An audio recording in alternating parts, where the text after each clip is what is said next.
বিসমিল্লাহির রহমানির রহিম। ফিলিস্তিনি দখল করার জন্য ইসরায়েল যে পাগল হয়ে গেছে। এখন ইসরায়েল ফিলিস্তিনিতে বাসা বাড়ছে, মানে তারা বাসা তৈরি করছে জায়গায় জায়গায়। ফিলিস্তিনির বুকের উপরে তারা শাসন করবে, এই স্বপ্ন তার চোখে মুখে। গোপন তথ্য তারা ফাঁস করেছে। এখন তারা ফিলিস্তিনিকে দখল করবে।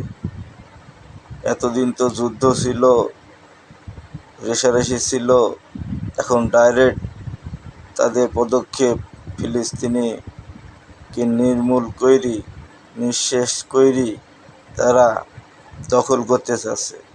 দখল কইরি তার বাহিনী দিয়ে সব ঘিরে নিতেছে। জায়গায় জায়গায় জায়গায় জায়গায় তাম্বু গাইড়ি তারা দখলের জন্যে পাগল হয়ে আছে, মরিয়া হয়ে গেছে। নেতানিয়াহুর কি এতই শক্তি, নেতানিয়াহুর কি এতই ক্ষমতা হয়ে গেল যে জাতিসংঘর আইন মানে না, যে সারা বিশ্বের মানুষের কথা শোনে না, না শুনি সে এত বড় নেতা হয়ে গেল যে ফিলিস্তিনির জন্মভূমি তাদের কাছ থেকে কাইড়ি নিয়ে সে জবরদখল কইরি দেশকে জরাজীর্ণ করে দিতেছে।